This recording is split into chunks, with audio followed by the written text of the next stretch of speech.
assentados.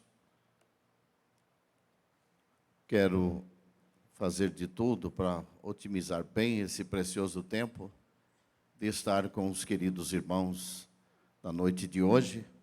E eu pedi ao pastor Alvo para eu ficar aqui embaixo, fico mais perto de vocês, fica mais produtiva a comunicação. Eu quero, antes de tudo, pastor Álvaro, eu quero agradecer a Deus, em primeiro lugar, e louvar a Deus pela sua vida. Normalmente, pregador rasga a seda de pastor, né? Mas o que eu vou falar aqui é no sentido de gratidão de um paizão. Pastor Álvaro, para mim, é um paizão. A gente tem uma amizade boa há muito tempo, desde quando eu fui diretor de missões no estado do Paraná e na capital, que já faz muitos anos. A gente fez uma amizade muito boa e, daí para frente, ele se tornou um referencial para a gente. Eu louvo a Deus pela vida do pastor Álvaro. De verdade, não tem aqui nenhuma elogio barato, mas de verdade, de coração. E o pastor Álvaro tem muita coisa que eu presto atenção no comportamento dele e eu tento copiar para mim, né? A forma simples de ser, de abraçar todo mundo, de dar atenção a todos. E também estar aqui com o pastor Paulo, meu amigo. O pastor Paulo é um grande ensinador, eu tenho uma admiração por ele e agradeço muito. É natural que ele não veio aqui por causa de mim, ele veio para abraçar o pastor Álvaro. Mas eu aproveito e pego a carona junto. Deus abençoe o pastor Paulo, muito bom, já estive algumas vezes com ele na cidade, na princesinha lá, como é que é? Princesa do Oeste, né? Deus abençoe muitíssimo você e seu colega. Eu estou vendo chegar aqui meu amigo Ivan. O Ivan faz tempo que eu não vejo o Ivan. Uma alegria revê-lo novamente. Meus irmãos, vamos tentar ganhar tempo com o assunto que nos está proposto. E os amados percebem aí que eu abordei o tema na apostila e eu quero ser fiel a essa matéria aqui para os irmãos. O primeiro tópico aí que está na página, não tem número a página aqui, né? Acho que não tem número, mas lá é a última matéria. O primeiro tópico aí talvez fique um pouco difícil de entender quando eu faço uma ligação entre a reforma protestante e a nossa jornada ministerial. E aí o primeiro tópico está o equilíbrio e saúde pastoral da reforma protestante aos nossos dias. O segundo tópico é o líder e sua vida de santidade.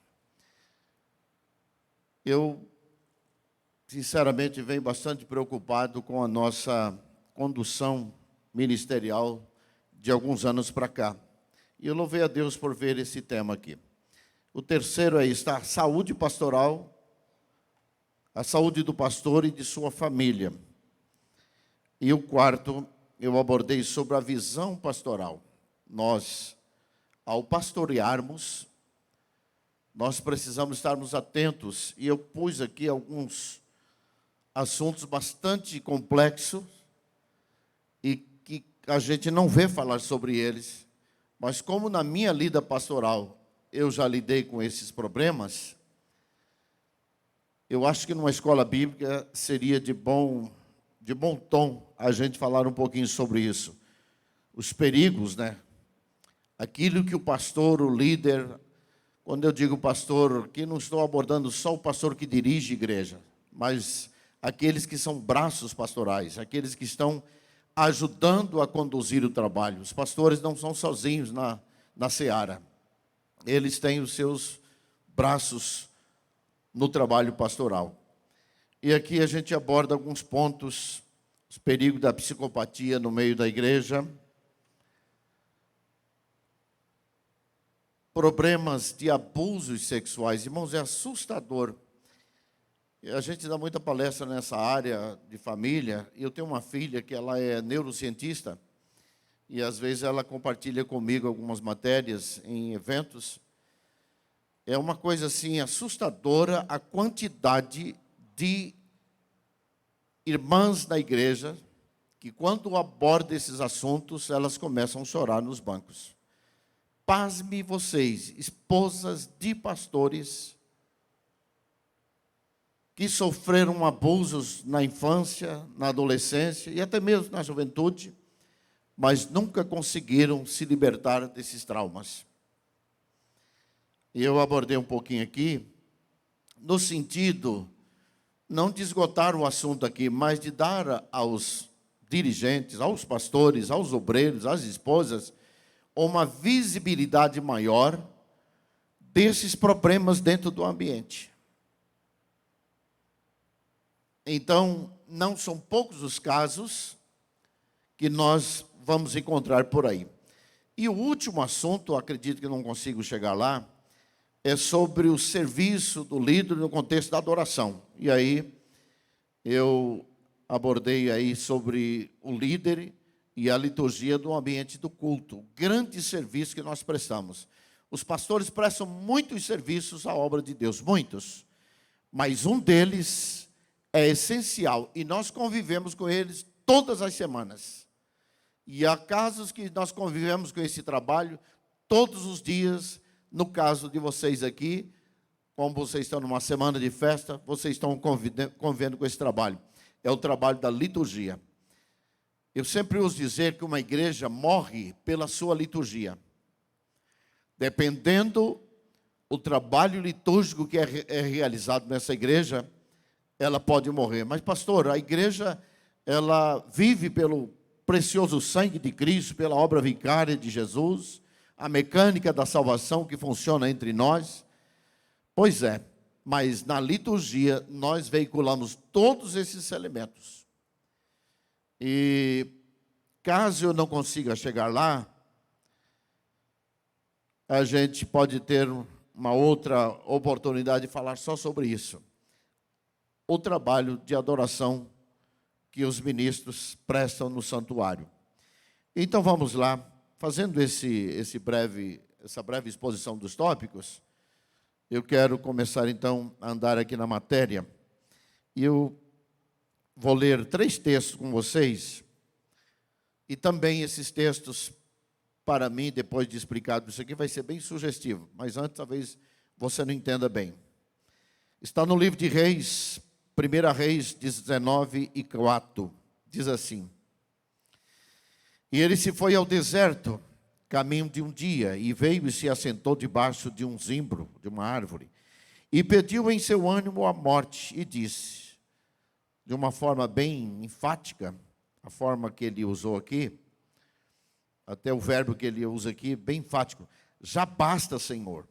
Aliás, ele vai mais além: já basta, ó Senhor.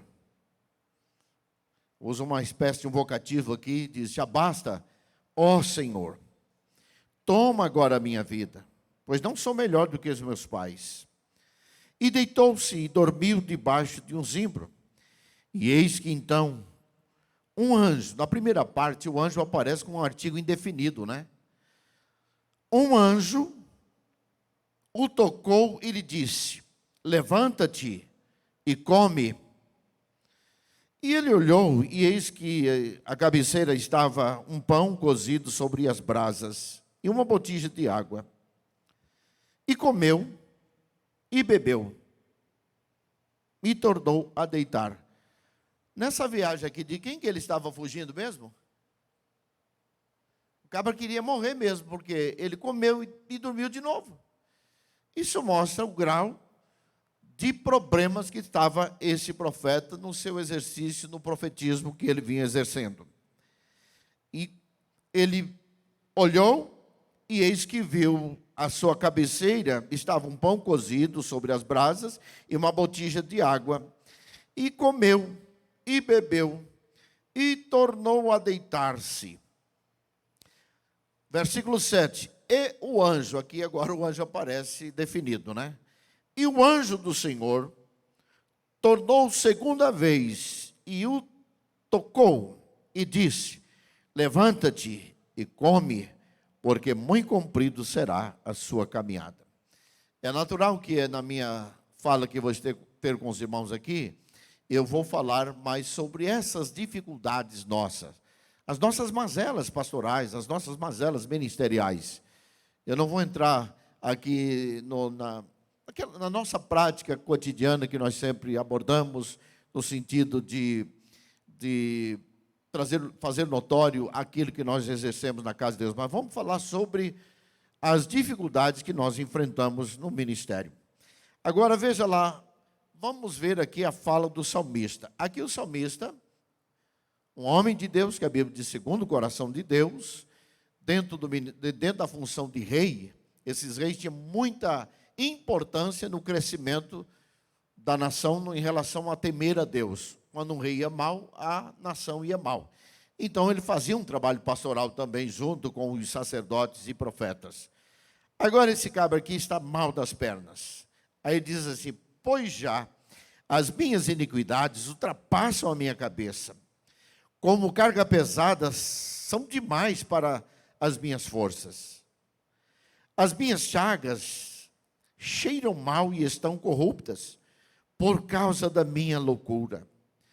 Estou encurvado, estou muito abatido, ando lamentando todo dia, porque as minhas ilhargas estão cheias de ardor, e não dá coisa sã na minha carne. Estou fraco e muito quebrantado. Tenho rugido pela inquietação do meu coração. Senhor, diante de ti está todo o meu desejo, e o meu gemido não te é oculto. O meu coração dá voltas, a minha força me falta, quanto à luz dos meus olhos ele me deixou.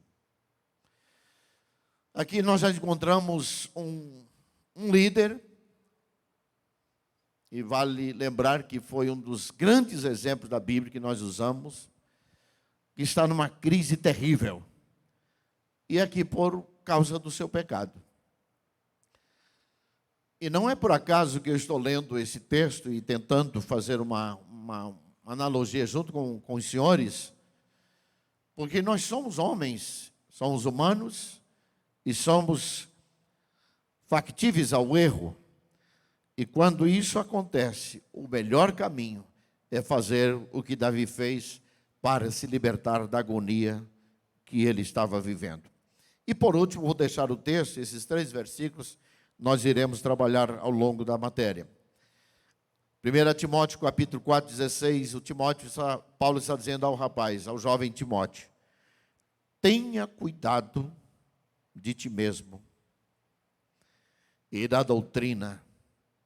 Eu posso, além de doutrina aqui, posso fazer uma analogia sobre as nossas questões disciplinares, o nosso dia a dia, o nosso passo a passo, em relação às questões éticas e disciplinares.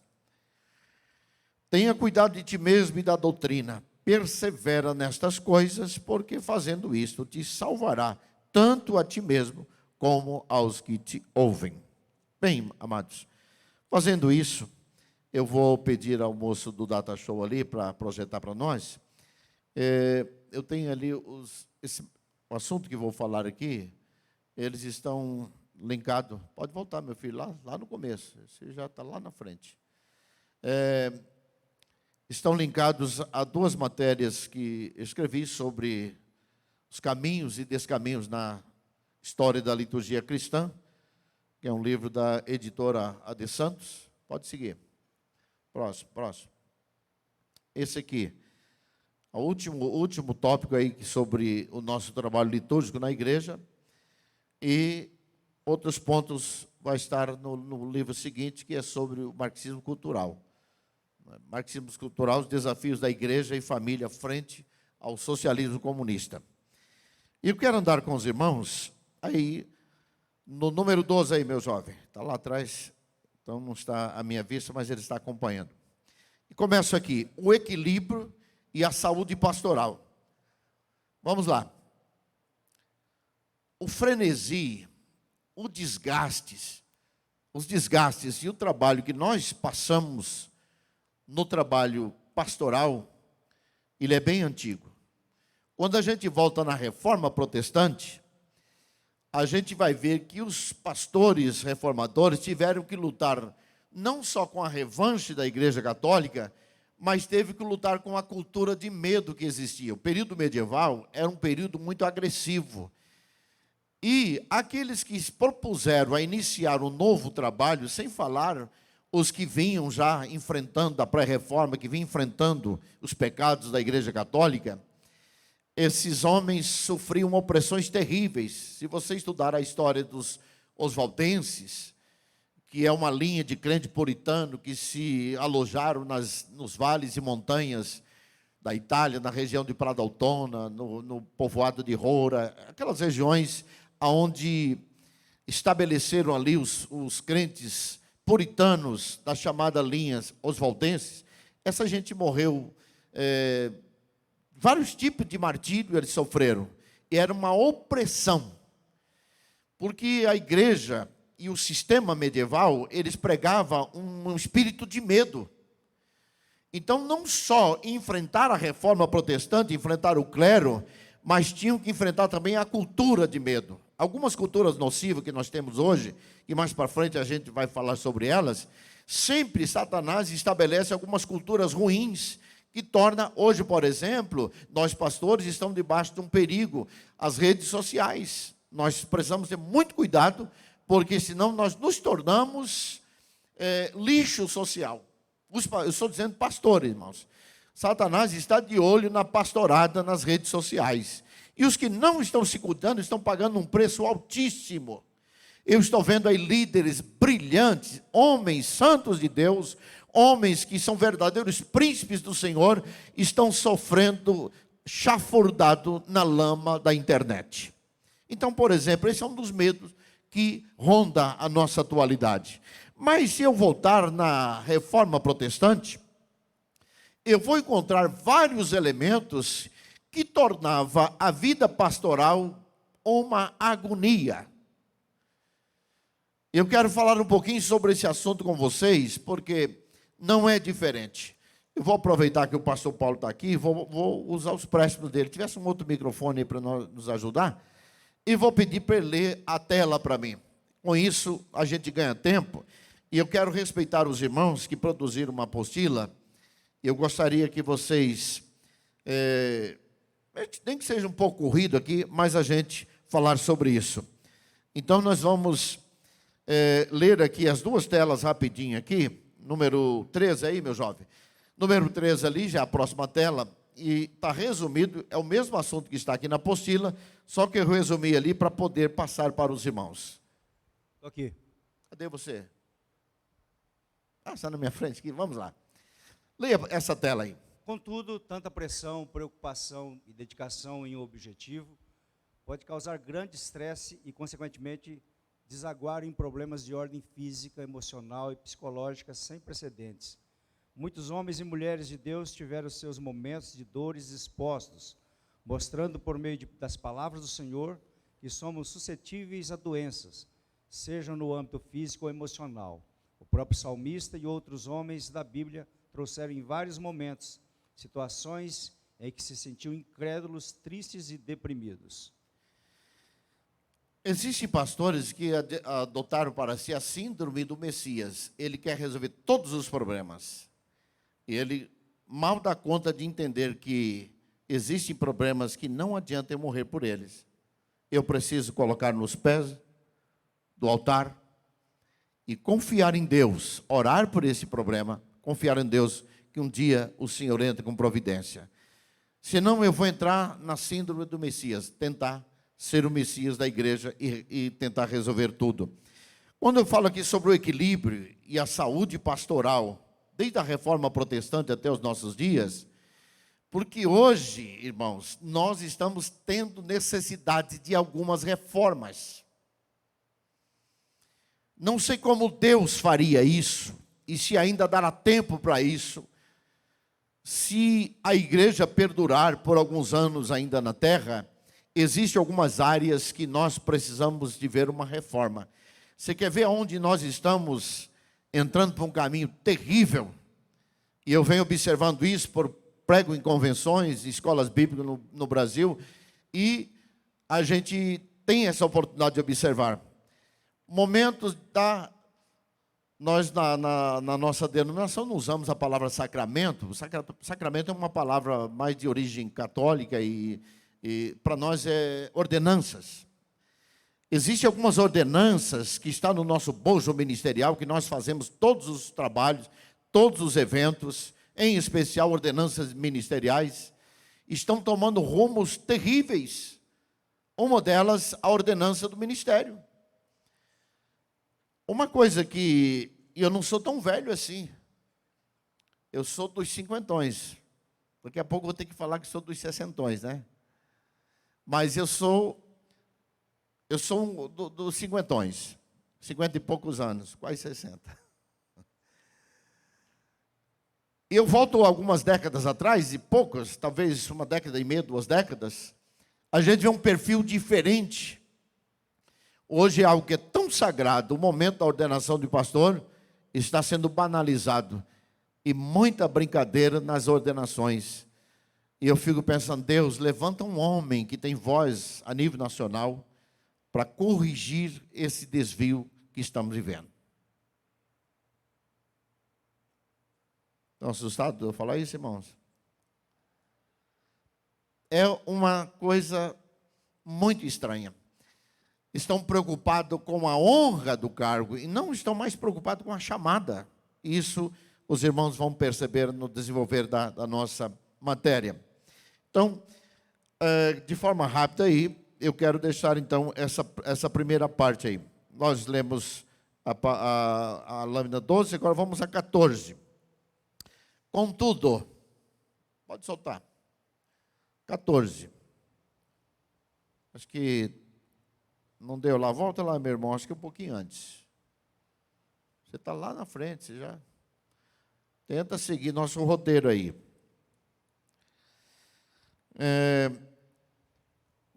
Veja o que você estava antes aí, o equilíbrio e a saúde pastoral da reforma protestante aos nossos dias. Até que ele se acha lá, eu vou ler aqui. Diz assim: contudo, tanta pressão, preocupação e dedicação. Já lemos essa? Não, né? Não. Pode ler. Contudo, tanta pressão, preocupação e dedicação em um objetivo pode causar grande estresse. Lembra-se aqui? Já leu. Então, nós vamos seguir. Lemos essa aqui. Vamos seguir um pouco. A primeira parte foi fazer essa ponte. Mostrar a jornada da igreja ao longo desses anos, desde a reforma protestante até hoje. E qual o desejo do coração de todos os pastores que quer ver a obra ir bem? É que Deus tenha homens dentro do trabalho pastoral com autoridade divina e que consiga fazer essa leitura de desvios, de comportamentos, e é o que nós estamos vendo hoje. Me vem aqui à memória, na pré-reforma protestante existia um homem chamado John Kinnour. Ele foi o patrono da reforma protestante na Escócia.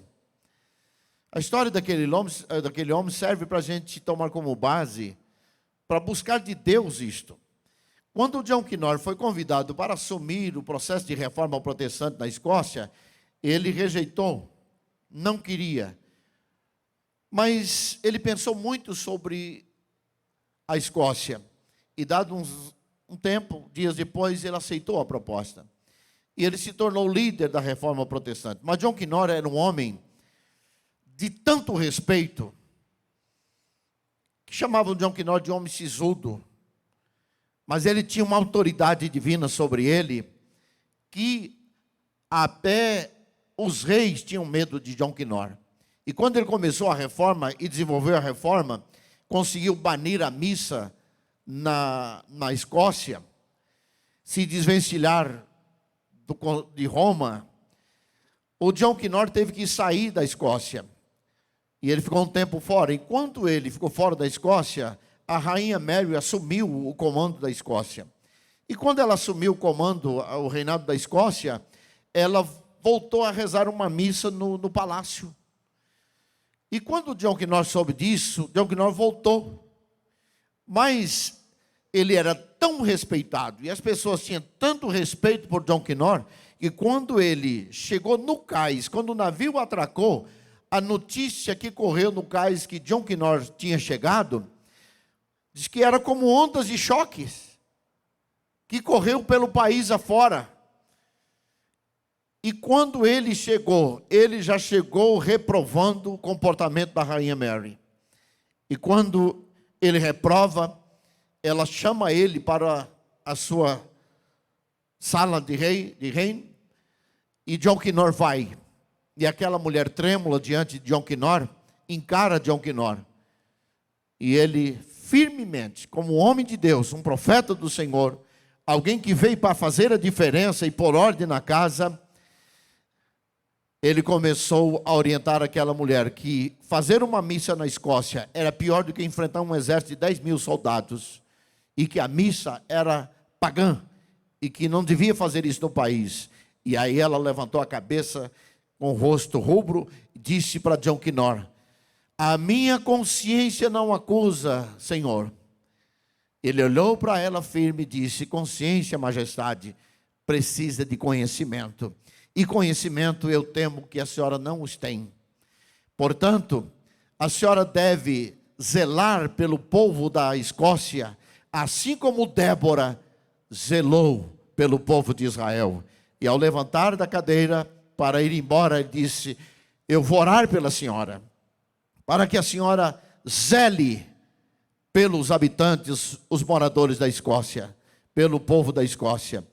Então, eu imagino que Deus precisa de pelo menos alguns homens com essa autoridade, que ao dizer alguma coisa em relação a por regramento e alguns comportamentos ministeriais, essa voz tenha autoridade e tenha poder. Sigamos em frente aí, o líder e sua vida de santidade. Eu vi o Saulo ali. Saulo, que prazer te ver. Outro amigão, Deus te abençoe, Saulo. O líder e a sua vida de santidade. E eu quero tentar passar pelo menos essa parte aqui com os irmãos. Pastor, mas todos nós somos obrigados a viver uma vida de santidade. Nós temos o dever, sim, de como líderes, como obreiros, sermos santos. O problema é que está difícil ser santo na nossa atualidade. Nós submetemos a 3 tempos. Um deles é o Cronos. É o tempo que você tem domínio sobre ele. Você sabe quantos anos você tem, você projeta a sua vida, você tem a ideia até de aproximadamente quando você vai morrer, porque você tem a ideia do Cronos. Quantos anos? A gente tem uma ideia. Ora, se eu estou com 90 anos, por exemplo, eu já sei que meus dias estão curtos, não é? Então a gente tem um certo domínio. Deixa eu pedir uma ajuda aqui. Você pode vir aqui? Vem aqui um pouquinho. Dentro desse tempo, nós desenvolvemos... Faça assim para mim aqui, assim, ó. Abre sua mãozinha aqui, assim. Assim. O tempo que nós vivemos está aqui. Dentro desse tempo aqui, eu desenvolvo a minha cultura. Eu vou para a escola, eu vou para a faculdade, eu sento nos bancos da escola dominical, eu venho para a escola bíblica de obreiros, e eu desenvolvo aqui, nesse período, nesse tempo da minha existência, eu desenvolvo meu ministério. Agora, uma coisa é certa, pelo menos isso aconteceu comigo, eu fui chamado para o ministério desde jovenzinho, 18 anos eu já era tesoureiro da igreja. A minha vida dentro desse Cronos meu, eu passei a vida toda orando, na minha simplicidade de menino ainda, eu dizia com Deus: Deus, me dá autoridade para eu pregar, me dá graça para subir na tribuna. Aí eu olhava o Takayama, naquele tempo eu era menino, eu vi o Takayama pregar, eu achava a coisa mais fantástica do mundo. Eu olhava Napoleão Falcão, hoje estão todos indo, né, porque já estão bem idosos. Olhava Gesiel Gomes, e eu dentro desse meu processo de formação, eu fazia essas orações. E mais tarde eu fui pensando, meu Deus, eu estou mais preocupado em que Deus me dê unção e me use para pregar, do que estar preocupado dentro desse processo aqui, desenvolver a minha vida de santidade. Hoje eu já não tenho mais essa preocupação. Eu sei que para eu vir aqui, estar aqui ensinando vocês, eu tenho que ter uma vida de oração, independente se eu venho para cá ou não. Agora, nesse processo, dentro do Cronos, de oração, eu digo, Senhor, me ajuda a ser santo, me ajuda a buscar santidade, porque eu vou estar na frente dos teus santos, e eu preciso ser santo. Deus, me ajuda a ser santo. Eu não estou mais preocupado se eu vou aqui fazer um movimento, um trabalho aqui de virar piruleta e fazer os irmãos fazer aviãozinho. Para mim, isso já não faz diferença, porque eu cheguei numa consciência de que eu preciso veicular a palavra de Deus, e ela precisa de ser genuína. Ao colocar a palavra de Deus no coração das pessoas, a palavra por si só resolve. Nós não precisamos de nos preocuparmos com isto. Eu oro todas as semanas, porque eu levo com muito capricho o culto de ensino terça-feira, e eu falo, Deus, amanhã eu vou falar para a igreja, e ela é santa, ela é tua noiva, e eu preciso ter algo para dizer para ela. Eu estou dentro desse tempo, me ajuda a ser santo no tempo que o Senhor me permite ser aqui. Então esse é o tempo que eu tenho um certo domínio sobre ele. Eu sei que eu posso estudar, eu posso me preparar, e eu vou falar para a noiva de Cristo. Eu tenho certeza que se eu não morrer até amanhã, eu vou estar aqui de novo com vocês. É o Cronos que eu consigo um certo domínio sobre ele. Independente que o Cronos é tempo de Deus em nós, mas é um tempo que Deus me deu um certo domínio sobre ele. Agora você que já está aí com 50, 60 anos, e já tem 30, 40 anos de ministério, sabe o que eu estou dizendo? A gente passou a vida toda orando, pedindo, Deus, me dá autoridade, me dá a revelação da sua palavra, porque eu estou dentro desse tempo do meu chamado. Agora, o que mais entristece é que tem um monte de obreiros que sequer têm cuidado com esse tempo ministerial. O seu tempo está esvaindo, e ele faz uma besteira após a outra, apesar de ter uma chamada maravilhosa, um lindo ministério, ministérios brilhantes, mas falta com um certo cuidado. Agora tem um outro tempo, que esse extrapola, é o chamado Kairos, e muitos dizem que esse é o tempo eterno. O Kairos não é o tempo eterno propriamente dito. O Kairos é um tempo que eu não tenho domínio sobre ele. Por exemplo, eu não sei quando eu vou morrer. Por mais que eu tivesse vontade de saber, eu não sei quando eu vou morrer. Agora, Deus, no Kairos, ele tem propósito conosco. Diga comigo, propósito. Você sabe que Deus tem propósito? Está lá, em Eclesiastes capítulo 3, Deus tem propósito, e a Bíblia está cheia da referência de Cronos e Kairos. No original, quando você lê em alguns lugares do tempo, aquela palavra tempo ali, equivalente no original, quer dizer Kairos. E quando ele diz Kairos, é um tempo que você não tem domínio sobre ele, extrapola esses limites aqui. Eu não sei, irmãos, o que vai acontecer comigo a semana que vem. Então esse é um tempo no domínio de Deus. Todavia, Deus marca esse tempo comigo. Agora, uma coisa eu sei, dentro desse tempo, eu trabalho o processo de santidade. Mas existe um outro tempo chamado Yaion, que na verdade não é um tempo que Deus é atemporal. É só uma expressão para entender. Quando usamos a palavra eternidade, exatamente para ver esse outro lado, que nós também somos eternos. Dentro dessa fenda entre as duas eternidades, nós passamos a existir aqui, mas daqui para frente somos eternos. Então esse tempo, se é que podemos chamar de tempo, essa expressão Aion, ela é a expressão para dizer que somos eternos, e que Deus domina tudo pelo seu poder. Deus não depende do tempo, irmãos. Essa agonia de tempo, de relógio, de calendário, essa agonia de fim de ano, que chegou o fim do ano, essa agonia é nossa. A agonia de Cronos é nossa. Deus nos submete a isso. Isso fica um assunto difícil de entender, porque quando você estuda sobre a famosa e badalada doutrina da predestinação, você precisa entender Deus fora desses limites, tanto do Cronos como do Kairos. Entender Deus dentro dessa capacidade atemporal. Agora, quando eu deposito a minha vida em Deus, eu exercito essa minha vida de santidade ministerial dentro desse tempo e fico tranquilo, porque eu sei que sou eterno. Em alguns momentos, quando a gente mergulha em Deus, a gente esquece do tempo, a gente entra no aion. Quantos de vocês já aconteceu isso? De dobrar o joelho para orar e esquecer do tempo? Chorar, falar com Deus, quando você vê, meu Deus, que hora é? É que você transcende a barreira do tempo. O que está faltando para nós, irmãos, é essa capacidade de adorador que transcende a barreira do tempo e consegue chegar na presença de Deus. Essa capacidade nós estamos perdendo.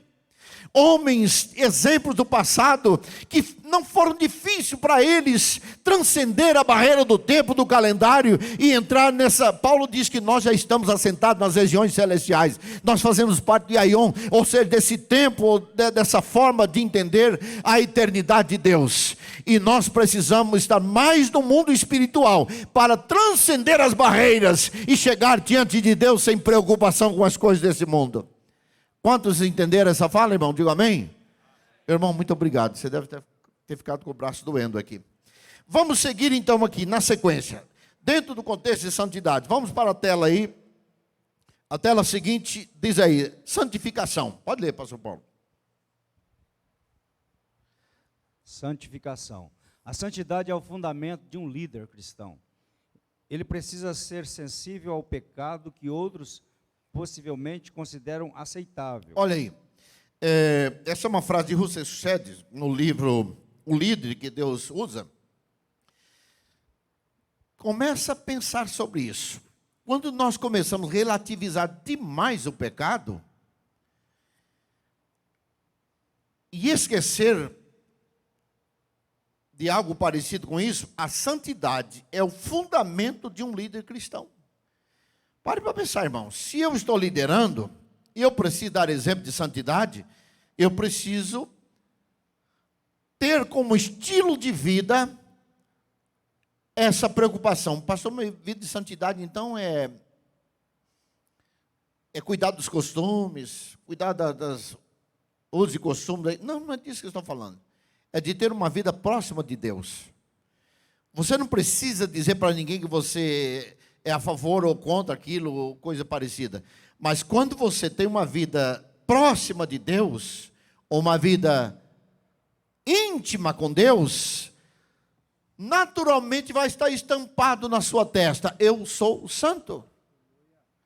Eu conheço homens pelo Brasil afora, que o comportamento deles não é de santidade, é mais de hipocrisia, apesar de ter um discurso forte. Agora, conheço homens que você olha nele, você vê nele um santo de Deus. E o Shedd vai dizer isso: a santidade é o fundamento de um líder cristão. Ele precisa ser sensível ao pecado. Espera lá, nós relativizamos demais o pecado. As coisas estão ficando muito fácil. Por causa da cultura vigente, e até mesmo dos processos, das leis que hoje regem o país, nós perdemos a capacidade de agir em cima de alguns erros. E aí nós começamos a sermos flexíveis, abrindo concessões. E por favor, não pense que eu sou extremista, que eu não sou, não. Eu sou, acho que até liberal demais. Mas eu não posso trair a minha consciência. Como diz Lutero, ir contra a consciência não é seguro. Lutero falou isso em Worms, quando ele estava sendo julgado pelo clero e pelo Papa. Ele falou isso: o que escrevi, escrevi. não retiro. Ir contra a consciência não é seguro. Levantou a mão para o céu e disse: Deus que cuida de mim. E aí ele vai dizer, ele disse, ele precisa ser sensível ao pecado que outros possivelmente considere aceitável. Por mais que você não consiga eliminar determinados tipos de comportamento, nunca aparelhe com essa pessoa. Mostre para ela sempre que, apesar de você não poder exercer autoridade ou resolver aquele problema, que você entende que isso não é bom e que isso é pecado. Estamos tendo dificuldade para dizer para a nossa geração, nova geração, o que é pecado. Veja que Isaías, no capítulo 6, na próxima lâmina aí, Isaías, ele era, até um certo período do seu ministério, era um profeta palaciano. Olhando no contexto de profetas palacianos, eles estavam acostumados a ver as orgias de reis, estavam acostumados a ver o monte de mulheres que rei tinha, eles estavam acostumados a ver coisas frívolas no ambiente real. Como profeta palaciano, por mais que o rei fosse um rei honesto e temesse a Deus, no palácio sempre acontecia coisas que tornava o profeta um pouco relativo. Como o caso de Jonas. Jonas era um profeta palaciano. O Isaías, a impressão que dá é que Isaías bebia na fonte de alguns comportamentos ruins. É tão verdade isso, que quando ele vai, o pastor Paulo tocou no assunto hoje, quando ele chega no templo e tem a visão de Deus, muda tudo. Pode ler para nós aí, pastor? E clamavam uns para os outros, dizendo: Santo, Santo, Santo é o Senhor dos exércitos, toda a terra está cheia da sua glória.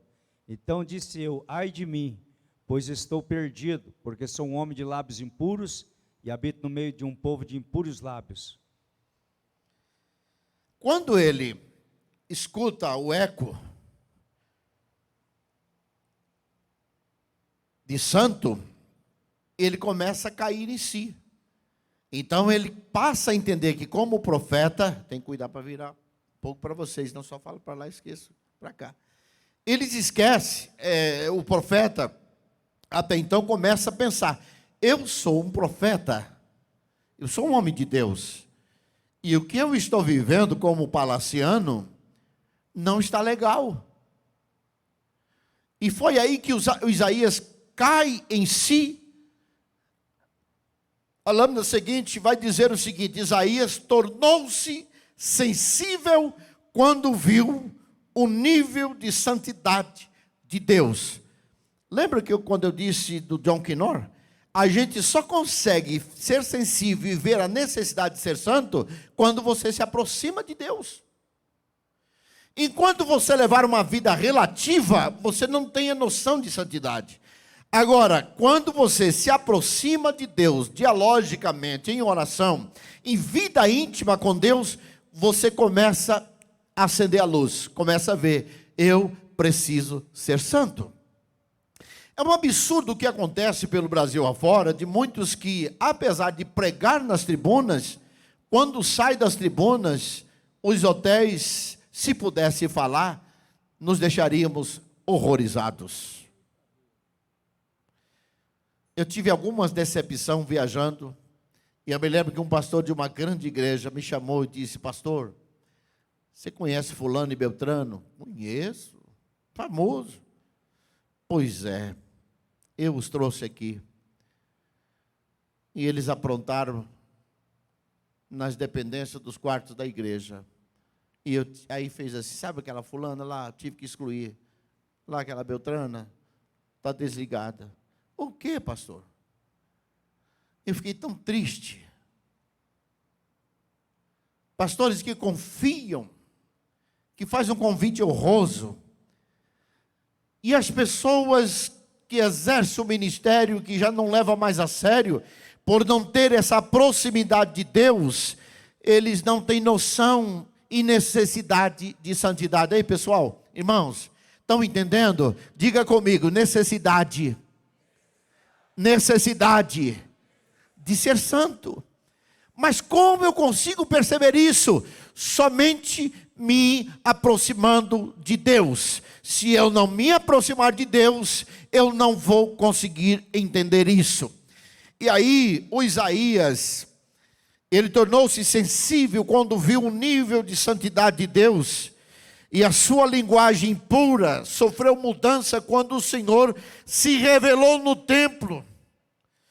O som do Kadosh, Kadosh, Kadosh, Kadosh. Essa repetição entrou na alma do profeta Isaías. Quando ele começou a ver a santidade de Deus. Tem um adágio popular que diz que o diálogo estreita as amizades, correto? Isso é uma grande verdade. Você pode não gostar de mim, olhar para mim e ter uma impressão ruim de mim, mas de repente você começa a andar comigo e você começa a ver minhas qualidades. Aí de repente você vai ter uma impressão diferente, mas sabe que ele tem muita coisa boa? Eu vou gostar dele. Você passa a gostar da pessoa. Irmãos, se eu, ao ter diálogo, intimidade com uma pessoa, passo a gostar dela, imagina eu tendo intimidade com Deus. O que eu não posso fazer se eu aumentar a minha intimidade com Deus? Então ele está ouvindo esse som pelos serafins e ele estarreceu, ele ficou atribulado. Aí ele grita: ai de mim! Quem de vocês um dia que não teve um momento de comunhão com Deus foi orar e você começou a sentir isso? Deus, tenha misericórdia de mim. Eu estou orando aqui, estou sentindo a necessidade de ser mais puro diante do Senhor. Aí, irmãos, na oração, nessa intimidade, Deus começa a apertar a porca do parafuso da gente, né? Aí sua mente começa a andar pelas coisas erradas que você fez. Negócios mal feitos, malogrento, coisas que você olhou que não devia. Aí o Espírito Santo começa a falar com você: eu vou te abençoar, você vai ser cheio. Mas sabe aquele negocinho lá? Vai lá arrumar aquele lá que ficou ruim, aquilo que você fez, pare de fazer isso. E você começa a sentir o aperto de Deus. Foi isso que Isaías começou a sentir. Ele começou a sentir o aperto de Deus na sua vida.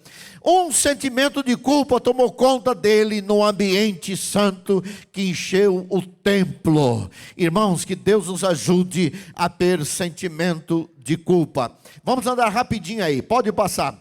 Vamos andar rapidinho. Por que a santificação? Por que eu preciso ser santo, irmãos? Porque a santificação nos torna sensível. Irmãos, se nós estivéssemos aqui, eu vou ser exagerado, mas se nós tivéssemos aqui 20 homens ou 20 mulheres aqui, que tivesse esse grau de sensibilidade diante de Deus, com certeza nós teríamos uma outra atmosfera de presença de Deus no santuário. Porque quando isso acontece, as coisas tremem, as coisas mudam, tudo muda de lugar quando nós começamos a entrar de verdade na presença de Deus. Ponto seguinte, a santidade começa, isso aqui é maravilhoso. Por onde você começa dizendo que você é santo?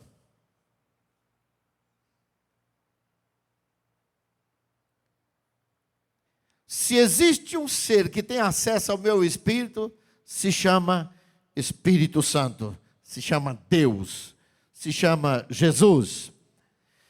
O diabo trabalha assim, presta atenção nisso aqui, ó.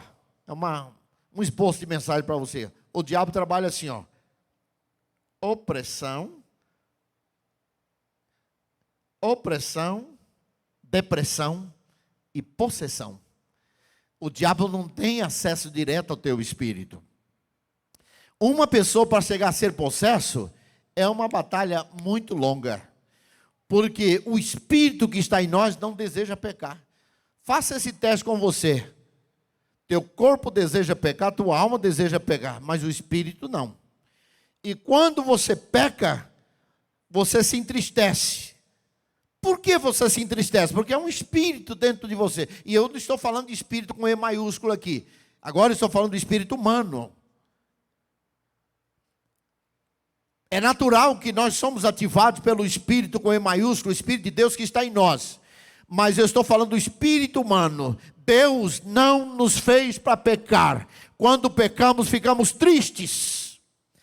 O primeiro homem que pecou no Éden, ele se escondeu, ele ficou triste, ele ficou arruinado e ele se escondeu, porque o pecado não é coisa do espírito. O espírito pode ser possuído um dia, mas ele luta até a última instância.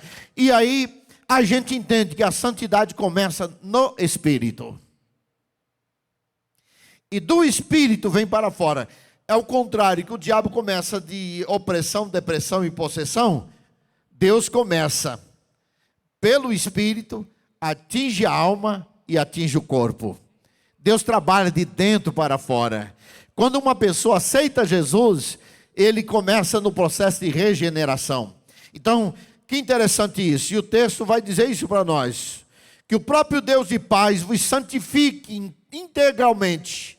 Que todo vosso, aí começa, espírito. Aqui é espírito do homem. Está com espírito, com E minúsculo. Espírito, alma e corpo sejam mantidos irrepreensíveis na vinda de nosso Senhor Jesus Cristo. Diga comigo, santidade começa no espírito. Ponto seguinte, para a gente correr. Eu vou falando aqui, quando chegar a hora de eu parar, vocês me avisam aí, tá? Deixar eu falo até meia-noite. Ponto seguinte. Santidade começa simultâneo com uma regeneração. Uma coisa é você ganhar o adjetivo de santo.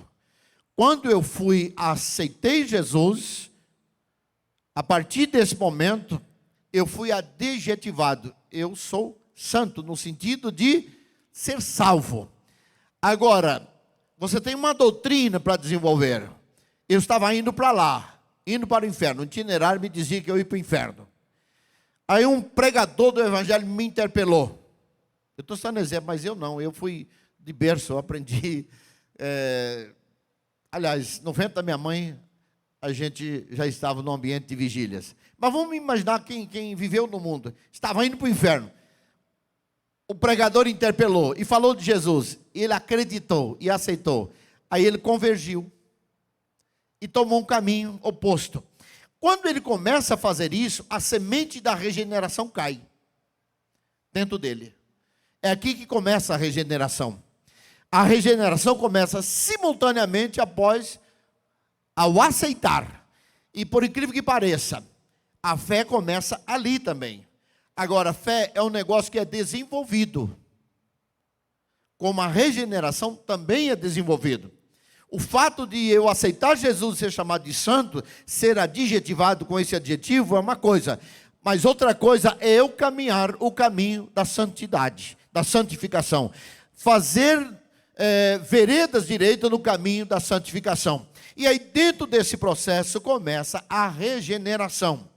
Regeneração significa nascer de novo. Está lá em João 3, né? Em resposta, Jesus declarou, digo-lhe a verdade.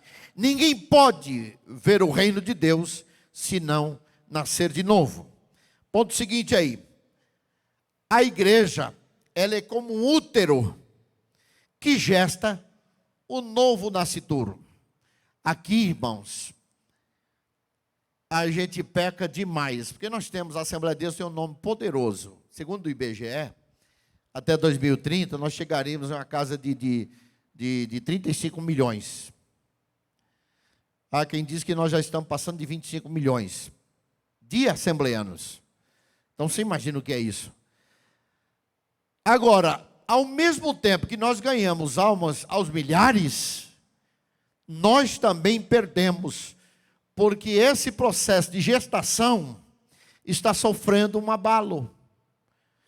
Principalmente, olha que coisa errada, irmãos, quando nós abrimos mão das nossas convicções, fazemos concessões da nossa vida de santificação, porque a gente tem que ser mais flexível com os nascituros, a gente começa a falhar. Porque, por incrível que pareça, o tempo que a igreja mais cresce, o tempo que a igreja mais desenvolve, que mais pecadores vêm a Cristo, é quando ela está avivada e é quando ela está santa.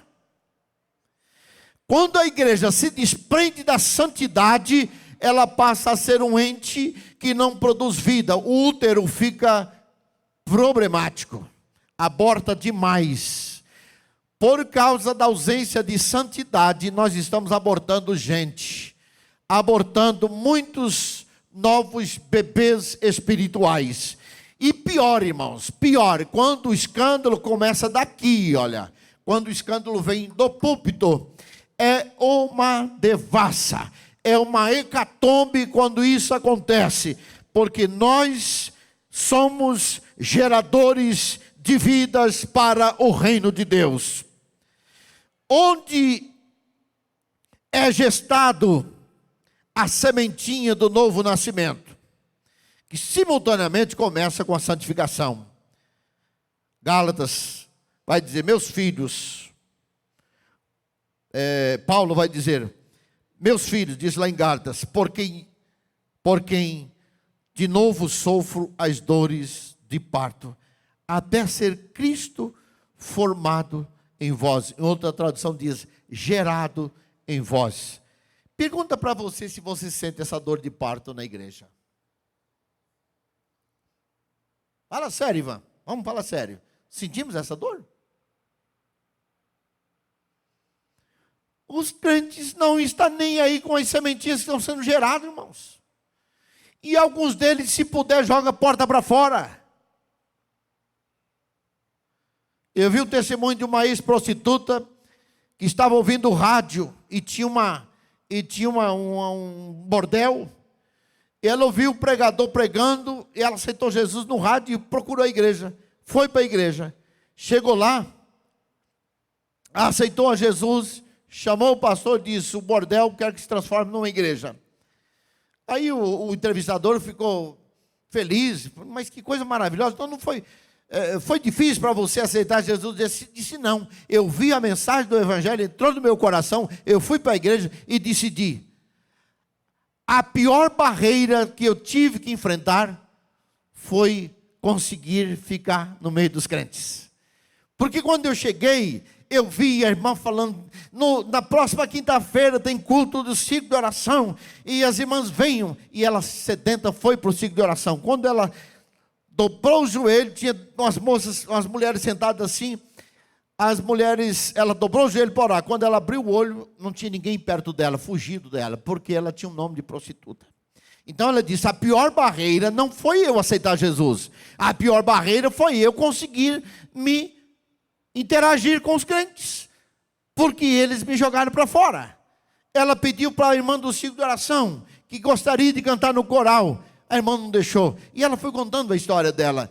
Eu fui me vendo naquela situação, eu fui vendo os senhores naquela situação. Às vezes a igreja não ajuda em nada, mas se nós caminharmos pelo caminho da santificação, os novos nascituros que vão chegando, eles vão vendo Deus em nós, vão vendo santidade em nós, e a igreja vai crescendo, porque a santidade na igreja faz gerar novos conversos a Cristo. Quantos estão entendendo a linha de raciocínio aqui, irmãos? Amém? Vamos andar um pouquinho mais. A importância da boa reputação. E aqui eu quero passar bem rápido aqui, porque eu já dei um toque sobre isso. Boa reputação de pastores.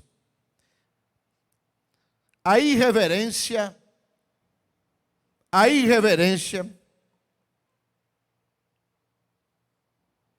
corrói a honra. E eu fiz questão de pôr aqui o momento de uma das coisas mais lindas no campo das ordenanças bíblicas. Não de sacramentos, mas de ordenanças bíblicas. muitos protestantes e evangélicos aceitam três sacramentos. Dizem que é sacramento: ceia, casamento e outro lá me fugiu agora, batismo. Mas quando você vai estudar a questão de sacramento, você entende que nós, a maioria esmagadora, nos voltamos para a palavra ordenanças, as ordenanças inseridas na palavra. A questão de ordenação ministerial,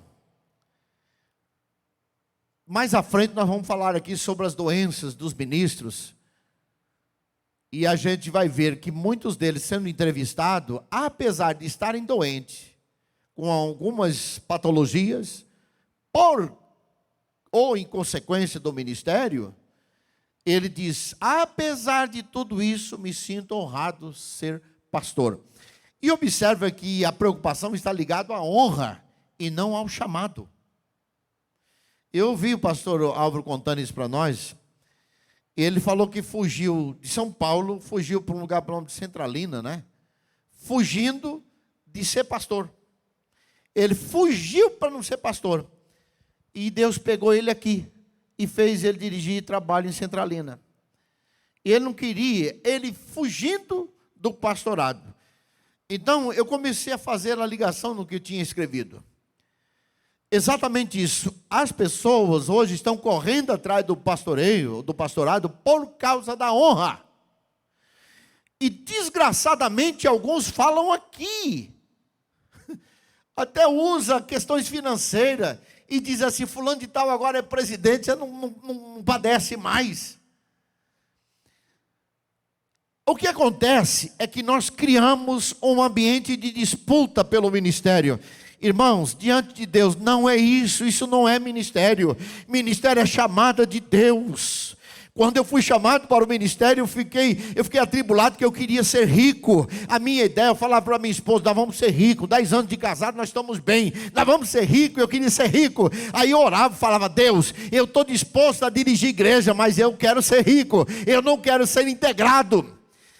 Quando o pastor Pimentel me chamou para a integração, irmãos, eu quase caí de costa, porque eu olhei aquele salário de integrado e olhava para a minha vida profissional e falava: meu Deus, como é que eu vou viver com isso? Nos primeiros 6 meses a minha esposa começou a ficar deprimida, mas um profeta falou comigo, eu orei e falei: Senhor, eu não quero isso para mim. E o profeta parou de pregar. Cantor Tarsis estava cheio de Deus pregando. O Tarsis virou para trás e disse: homem, e eu tinha acabado de orar, por que você fala isto? Dissestes que não tem condições de viver pela minha obra. Eu vou te manter assim como eu vim te mantendo até agora. Tão somente confia em mim. Eu quase caí do banco,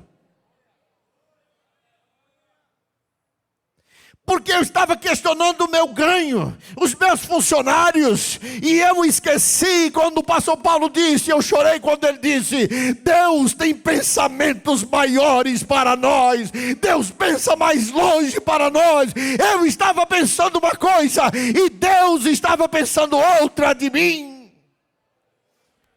Aleluia!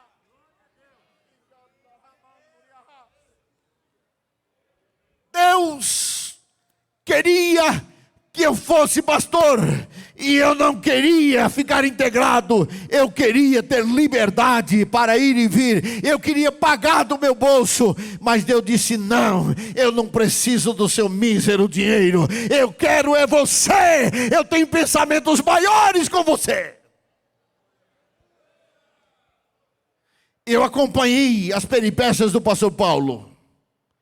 Ele podia ter muito mais sucesso em Curitiba, mas ele se abdicou de tudo. Tem certeza, Paulo, brevemente vamos passar os portais da glória.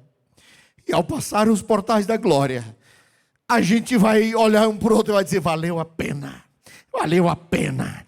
Irmão, diga para você mesmo: vale a pena ser pastor, irmão. Não é por causa da honra, não. É por causa do chamado. Não é por causa de honra coisa nenhuma. Porque a mesma igreja e o mesmo homem que te honra hoje, amanhã pisa na tua cabeça e te mata. Mas o Deus que nos chamou nos honrará para a eternidade.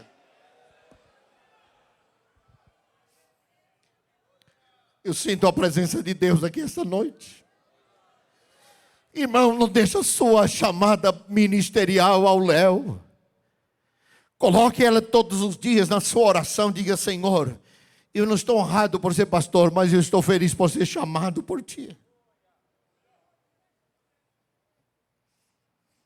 Quantos que fez uma renúncia pesada? Um determinado período da minha vida eu tinha sonho de ser um reitor de faculdade, era meu sonho. E Deus começou a me apertar e tudo ficou para trás. Porque Deus tinha pensamentos maiores para a minha vida. Então, nesta noite, meus irmãos, eu quero pensar aqui um pouquinho sobre isso. A irreverência, ela corrói a honra. A irreverência dos líderes nas liturgias. Estava vendo um vídeo numa ordenação ministerial. Irmão, que absurdo. Púlpito cheio de pastores presidentes. Momento de ordenação, os obreiros chorando ali com as esposas porque estavam sendo ordenados, um dos momentos mais lindos.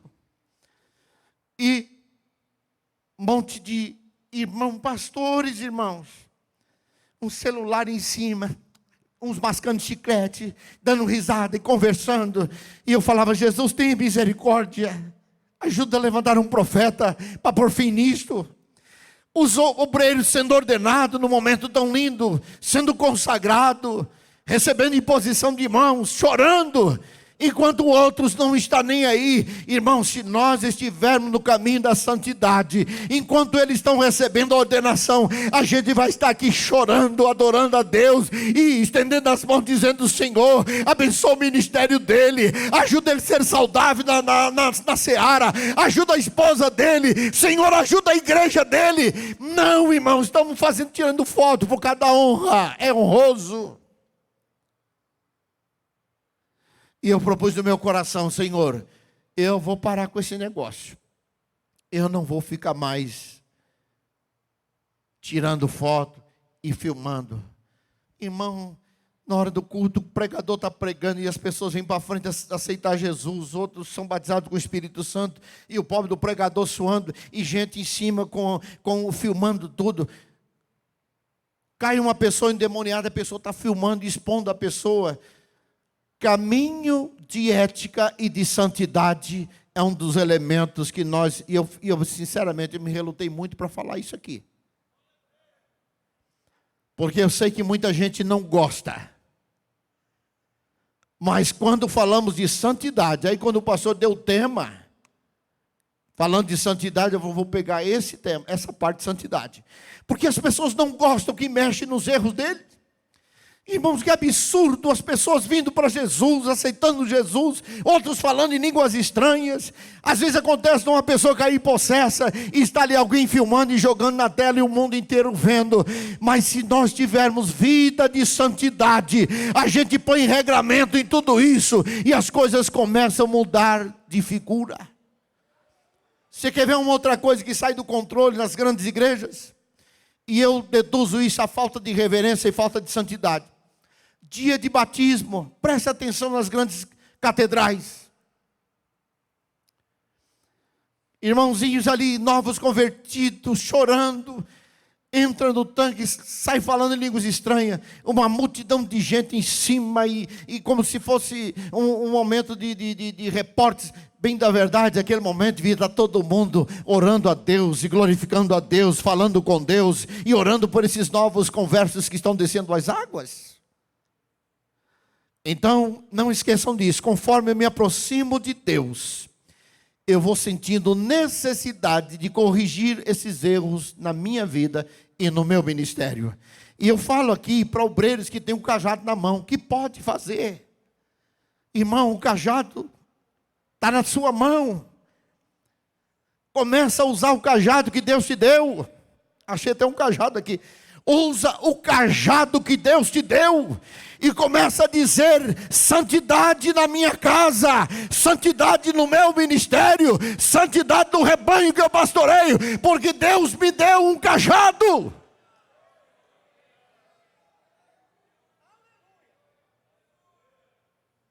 Você Quer ver uma coisa que está doendo?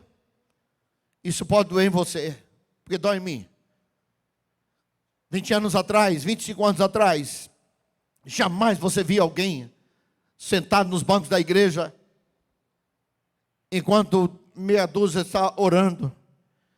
Você vê púlpito cheio de pastores, igreja cheia de gente conversando não sei o que, antes de começar o culto. Mas eu me lembro que a gente chegava na igreja, um por um dobrava os joelhos para orar, um por um falava com Deus. Era tão bacana aquilo, porque tinha até uma campainha, que se o dirigente não batesse a campainha, não conseguia começar o culto, porque a chaleira estava fervendo, o fogo estava aceso. Irmão, falta cajado para a nova liderança, e Deus está dizendo aqui esta noite: toma o seu cajado de volta, assuma de volta aquilo que Deus te deu. E não se engana, não me tem por pregador aqui dramático. Deus não deixará impune pastores que abandonaram o seu cajado. Seja você dirigente de um ponto de pregação, Deus te deu um cajado, Deus não deixará impune. Deus cobrará de cada um de nós a atitude que devemos tomar com o cajado que Ele deu nas nossas mãos.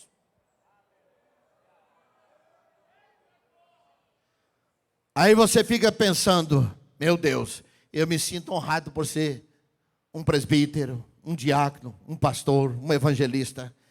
Mas agora eu estou vendo que enquanto o cargo faz sorrir, a carga faz gemer. E você sempre vai ver a ênfase, a carga e não o cargo. Irmãos, ênfase a cargo é nós que fizemos. Mas Deus chamou os seus discípulos para apacentar o rebanho do Senhor, e com muitas dificuldades. Passou, mas as coisas evoluíram. Olha a nossa catedral aqui, irmãos, é dentro dessa catedral que a gente precisa levar a sério isso. Deus deu para nós. Deus deu para nós igrejas maravilhosas. Então vamos honrar o cajado que Deus deu em nossas mãos. Essa parte me chamou muita atenção. Tem cuidado de ti mesmo. Se concebe pastores em plena liturgia da igreja mascando chicletes, conversando um monte de baboseira, alguns contando piadas.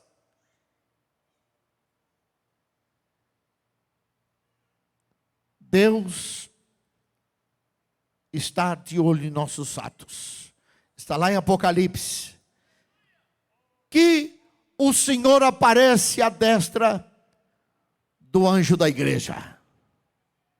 E eu acho legal isso. Acho bacana isso. Porque ora o texto está dizendo aqui, destra é aonde? É na frente ou é aqui? Destra. Em outras palavras, o Senhor está aqui dizendo: Jessé, está vendo esse povo? Esse povo é meu.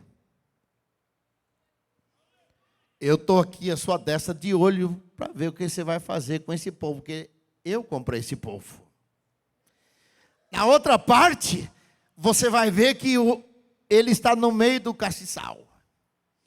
Aí como se o pastor estivesse aqui e o Senhor aí no meio de todos. Ó, eu estou no meio da minha noiva, vendo o comportamento dela também. A gente está esquecendo dessas práticas de santidade básica da nossa vida ministerial. Às vezes me dá medo quando eu vou orar e começo a pensar. Tem crente que eu tenho vontade de pegar o cajado, dar na cabeça dele, até arrancar o pescoço dele fora. E aí de repente eu vou orar, e o Senhor, através do Espírito, diz: meu filho, ele custou meu sangue, aguenta ele. Sabe aquele crente que você gostaria que ele nem estivesse na igreja? Mas quem é eu e quem é você para pensar assim? Não foi você que derramou sangue. Não foi você que comprou a igreja, por mais que você não goste dele, que seja uma praga ruim, Deus vai cuidar dele, mas põe o cajado sobre ele, usa a sua autoridade de pastor, seja santo diante dele. Um dia pode ser que Deus mata ele, e não você mate. Um dia pode ser que Deus transforme ele, e que não seja você. Eu já lidei com gente que tomar birra até da esposa dele por causa do cidadão. Tão ordinário. Mas esse cidadão mesmo, um dia eu fui orar. E Jesus falou comigo, ele custou meu sangue. Cuida dele. Passados uns dias, eu vi ele tentando me rodear. E a vontade que eu tinha era empurrar ele escadaria abaixo. Mas o Espírito Santo disse, abraça ele. Ele está precisando do seu abraço. E quando eu abracei ele, ele se derreteu. Sentiu perdoado, sentiu amado. Irmãos, trabalho pastoral não é para qualquer um. Então não vem com essa história de honra de ser pastor. Assuma o compromisso do chamado e deixa a honra para depois. Porque a honra Deus faz florescer. Mas assuma o compromisso e você fará isso com santidade. Quantos estão entendendo? Quando um pastor perde a sua santidade, ele pode entrar nessa questão. Próxima lâmina aí. Quando espalha-se notícias de que um pastor tropeça, é como uma onda de choque na igreja, irmãos. Isso causa destruição. Qual o caminho mais curto para você evitar de ser um escândalo no reino de Deus? Porque você tem cajado. Diga comigo, o cajado. Deus te deu o cajado, não deu? E se você tem um cajado, então fique atento. O diabo fará de tudo para você fazer escândalo. Irmãos, é muito fácil pastor fazer escândalo. Porque pastor é um elemento de posição. Tem muita gente sentada nos bancos da igreja que olha a sua posição e fica admirado. Inclusive pastores em relação ao sexo oposto. Muitas mulheres que às vezes são frustradas na igreja. E olham um pastorzão no púlpito da igreja, um obreirão, um presbitão, e falam, eu queria ter um homem desse na minha vida. Aí você diz, o sangue de Jesus tem poder, né? Porque você já casou, você tem uma família. Mas é muito fácil os obreiros tropeçarem por causa da honra. E eu estou batendo essa questão de honra porque eu estou com o ouvido liso de ouvir isso, irmãos. Não existe uma preocupação com o chamado, mas existe uma preocupação com a honra. E de forma tão às vezes, tão ingênua, alguns pastores que têm o poder de fazer a consagração, de indicar, falam assim, meu filho, esse ano eu vou te honrar. Eu vou te honrar, vou te apresentar o ministério. Né, Márcio? Eu vou te honrar e te apresentar o ministério. Não vamos fazer isso. Vamos orar a Deus e vamos pedir se Deus realmente está chamando ele. E se ele for chamado, usa o teu cajado para puxar para o ministério. Eu tenho um obreiro lá na igreja onde pastoreio. E eu queria tanto consagrar ele a presbítero. Um rapaz abençoado, uma palavra maravilhosa. E o abençoado não é batizado. E eu fiquei razoando no meu coração. Eu vou orar. Se ele for chamado, o Senhor vai batizar ele antes do dia da consagração. Nunca coloque na cabeça dos obreiros a ideia de honra. A honra virá sim. Mas a honra, ela é fruto do trabalho, irmãos. Aqui que está o equívoco. Gente que sobe ao ministério, que sequer tem uma folha de trabalho. A honra está inserida a folha de trabalho que nós prestamos a Deus. Agora, se eu me preocupar com a questão ministerial, com a questão de santidade, certamente vai mudar. Certamente, esta é a razão que Jesus atribuiu tão terrível condenação àqueles que causam a queda dos pequeninos. Jesus vai falar sobre isso. Então saia daqui essa noite pensando um pouquinho mais em santidade, para que não cause escândalo a obra de Deus. Eu já estou encerrando. Ponto seguinte: eu não posso jamais, presta atenção nisso na tela lá, se o irmão puder pôr na tela, eu não posso jamais pensar que já que Deus me perdoou, eu devo me perdoar facilmente. Ora, Deus me perdoou? Então vou me perdoar fácil. Deus é o dono da graça. Opa! Deus, Ele tem a graça. Ele deu a nós a salvação. Então Ele é poderoso para perdoar segundo a sua infinita misericórdia. Agora, eu não.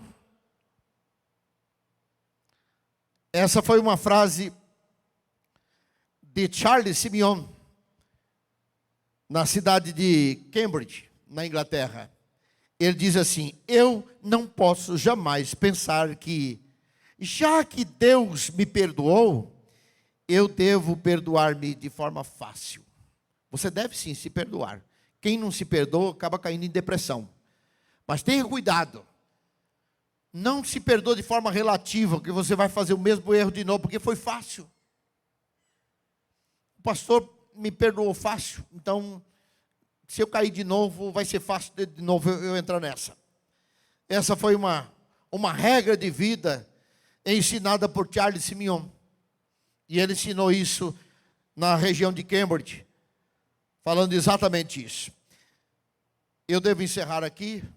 Ninguém me falou nada ainda, se está na hora. Mas o próximo assunto é: vida de santidade gera grandes legados. E aqui vem Provérbios 3:3, diz assim: não te abandone a lealdade e a fidelidade. A impressão que dá que lealdade e fidelidade é a mesma coisa, né? Mas não é. Lealdade é um elemento subterrâneo, está escondido. Você está num lugar escuro, ninguém está vendo. Aí você fala: eu vou fazer, porque ninguém está vendo. Aí, aquilo que faz parte do seu caráter, a lealdade que está dentro de você, fala: diga, não. Você é leal, independente do lugar que está. Eu vou contar isso, eu não gosto de contar, mas vou contar com uma experiência. Uma vez eu embarquei de Madrid para São Paulo, para o Brasil. E nós tínhamos feito uma viagem cansativa, tínhamos ido em Roma de carro. De Barcelona a Roma, média de 2.000 e poucos quilômetros. Nós estávamos arrebentados. E eu vim cansado já direto para pegar o voo. E aquele dia me deu um medo que aquele avião caísse. Eu fiquei tão atribulado. E embarquei. E aquela sensação, cansado. Aí daqui a pouco a aeromoça começou a servir. E ele serve vinho, umas garrafas de vinho na viagem. Aqueles aviões grandes, 400 e poucos passageiros. E eu pensei: eu vou tomar uma garrafa de vinho dessa, eu vou dormir, o vinho vai me fazer dormir, eu só vou acordar no Brasil. Conforme a moça vinha servindo de lá para cá, quando ela foi aproximando, eu tinha que tomar uma decisão de pegar aquele vinho e tomar. Foi me dando uma tremedeira, irmão, meu coração foi acelerando, e eu disse: meu Deus, ninguém aqui me conhece, mas uma voz falava dentro de mim: eu te conheço. Você pode estar num quarto escuro, mas uma voz vai falar: eu te conheço. A lealdade com Deus vai te dizer isso. A lealdade com seu amigo vai te dizer isso. Eu não posso trair porque eu sou leal. E eu fiquei atribulado, irmão, suando frio. E não vi a hora que aquela imundícia daquele trem passasse. Porque há dentro de nós uma lealdade. Pastor, mas então qual a diferença de lealdade e fidelidade? Fidelidade está ligada a contratos. Eu sei que você é fiel porque você é fiel dizimista. Você está sempre nos horários no culto, não perde culto. Você é uma pessoa que está sempre... é fiel. Isso é fidelidade. Fidelidade é exterior. Todo mundo vê que você é fiel. Agora, lealdade não. Lealdade é só você e Deus que sabe se você é leal. O pastor não consegue saber se você é leal. Ele arrisca confiar. Eu vou confiar e não sei. Mas lá no escuro, ele ora a Deus e diz: eu não sou só fiel ao meu pastor, eu sou leal também, eu não vou traí-lo, eu vou fazer as coisas certas. Eu sou fiel a Deus, leal a Deus, mas sou fiel à igreja que eu pastoreio, eu não vou traí-la. Lealdade e fidelidade tem diferença. E o leal, olha que o texto vai dizer: não te abandones a lealdade e a fidelidade.